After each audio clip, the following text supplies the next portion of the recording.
Hey everybody, welcome back. I'm Gleesy. And I'm Al. And here at Forever I Do, we want to connect, impact, and inspire thriving marriages. Absolutely. So, have you ever looked at your partner and said, Really? Have you ever watched your partner do something that drove you crazy and it made you say, well, what is that about? What is it about?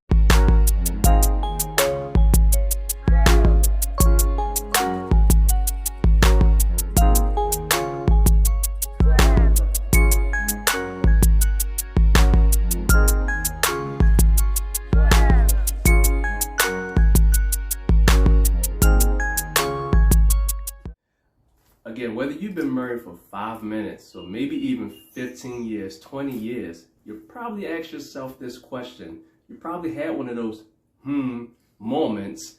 And again, ask yourself, did I marry the wrong person?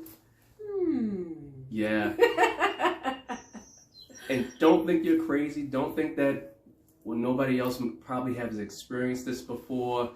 I know for us, we probably, or matter of fact, we have asked ourselves at more probably than one point, did I marry the wrong person? And as a result of that growth, that evolution, understanding that the person that I married, they've changed. And guess what? It's actually a good thing. Because if you're growing, if you are truly evolving as a couple and as individuals, there should be some change there, something noticeably different. And again, there's nothing wrong with that. So as you're growing in your marriage, as you're asking yourself that question, did I marry the wrong person? You have to remember that the person that God placed you with is the person that you're supposed to grow with. Yeah, that's good. So you've asked that question. Now what? What do you do moving forward? Again, like, you have to be willing to learn who your spouse is now, not who they used to be. There's no looking in the past. Again, you're moving forward. Learn who they are now. And one of the great tools that we've actually found to help us learn who we are now was Enneagram. And again, I said great tool. So this is not the end all be all. This is not your Bible. But again, it's a way that you can learn your spouse and yourself and who you're becoming. And the great thing about this tool is it shows you what you look like healthy, and it shows you what you look like unhealthy. Yeah, and I love how there's some Enneagrams based strictly on marriage, and it talks about how different Enneagram numbers interact together. And I was so excited to see our numbers together because it was talking about when we're at our healthiest, the impact that we have, and like the things that we can accomplish because of us operating in our own person, who we are, in a healthy way. And again, the whole point is to become one, to have that oneness in your marriage. And you have to learn that those differences in your spouse, those different gifts, because they are gifts, were put there for a reason. It was put there so that you can align, that you can mesh, you can become one. Because if you both are the same, then it's no point in you being together. One of you are now obsolete. So you want to have those differences because your strengths may be their weaknesses. Their weaknesses may be your strengths, vice versa. So, I mean, you want to have that oneness. And again, Enneagram is a great tool to actually learn a little bit more about your spouse, learn a bit more about yourself, how you can operate together. It teaches you the why behind certain behaviors, so you can help tap in to your spouse and, again, help get them to a healthier version of their self. And it helps you identify, yes, that's a trait that God has given you. No, you don't have to change it, but you have to be the healthy version of that trait. Like, we often talk about leadership, influence, and how influence when used in an unhealthy way becomes manipulation.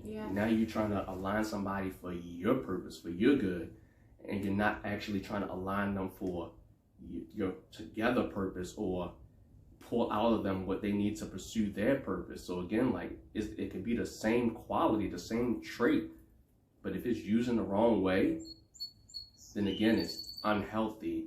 And I know, like, a lot of times in life or even in marriage, we try to spend our time changing the person. But God created them that way. For a reason. Yes.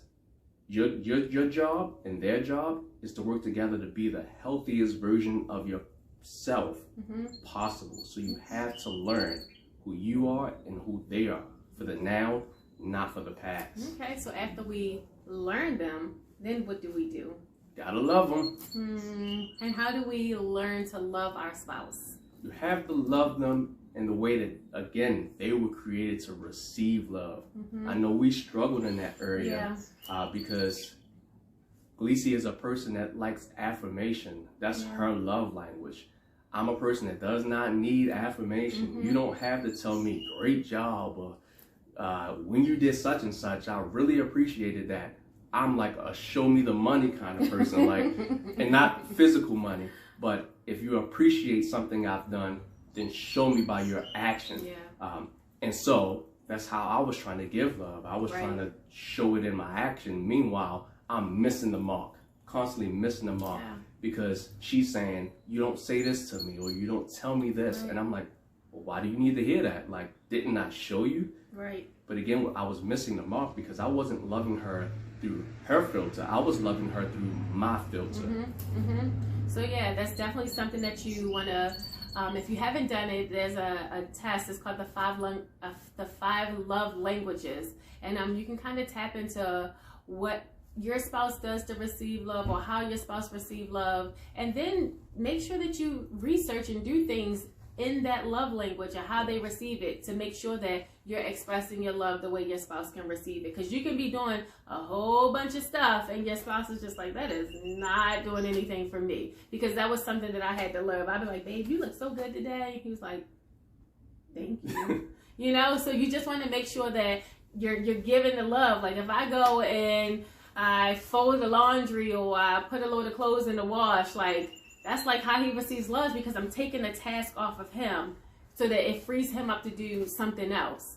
And now what happens is, when you are loving your spouse through their love language, now you get exactly what you need. Because if she folding the laundry and she cleaning the house and I don't have to do it, I'm like, babe, you're killing it. Like, man, like, I really appreciate it when you did. And now I'm giving her those affirming words. So it actually triggers me to love her in her way. And again, vice versa. If I'm giving her those words of affirmation, guess what? She's probably going to want to do a little more. And now we are actually on the same page. We're no longer missing the mark. And again, is another great tool. It isn't the end all be all, but you have to know how to love your spouse so that you can actually create an environment that you feel loved in. And I'm pretty sure we've all heard of or seen those marriages that the love is gone. But you can get it back. You have to apply the right tools. You have to use the right tool for the job, people. And be intentional about showing it. Absolutely. Okay, so I learned you. I love you. Now what? Now you actually want to pursue the purpose of your union. Why did God bring you together? Every marriage relationship has a purpose. And until you find that purpose, again, you're just going to be going through the motions. You're going to look at those differences in your spouse and say, why? Like, why are you this way? Why are you that way? What was the point in what you did there? Because you don't understand how those differences are supposed to mesh in pursuit of your purpose. God made you, again, different for a reason. And once you bring your superpowers together, I mean, you can have major impact in this world. You can have major impact in your world. Again, when you actually understand the purpose of your union. And you only get that through vision. Like, you have to have a vision for your marriage. And that's where you'll get to see, you know what? That's why you made my spouse so happy-go-lucky. Because I was just like, man, you always on 100. What is going on? I'm even killed. Like, bring it down a notch. Be even killed with me. No, like, God made that difference for a reason. It's a purpose for when you come together, that you will impact the kingdom, again, your world, in a different way when you understand your spouse's differences and how they mesh together. Yeah, that's so good. I remember that aha moment. And it felt so good to finally figure it out and understand who you are. Yes, absolutely. Again, like, You have to love them. You have to learn them. And you have to seek God's purpose for you guys being together. Absolutely. That's so good. That's so good. All right. Well, what are we going to do? We're going to drop some of those tools that we actually mentioned. Again, like you always want to be adding tools to your marriage toolbox. So we're going to drop a link to Enneagram. We're going to drop a link to love languages so you can learn a little bit more about yourself and your spouse and how your differences, how your strengths, how your weaknesses are meant to mesh together, and how to identify when your spouse is operating in an unhealthy version of themselves and when they're operating in a healthy version of themselves. Again, don't try to change them. Try to get them healthy. Yeah. So leave us a comment down below about what your Enneagram number is or how you receive love. If you like this video, hit the like button. If you want to hear more from us, hit the subscribe button. We'll see you guys in our next video. See you guys.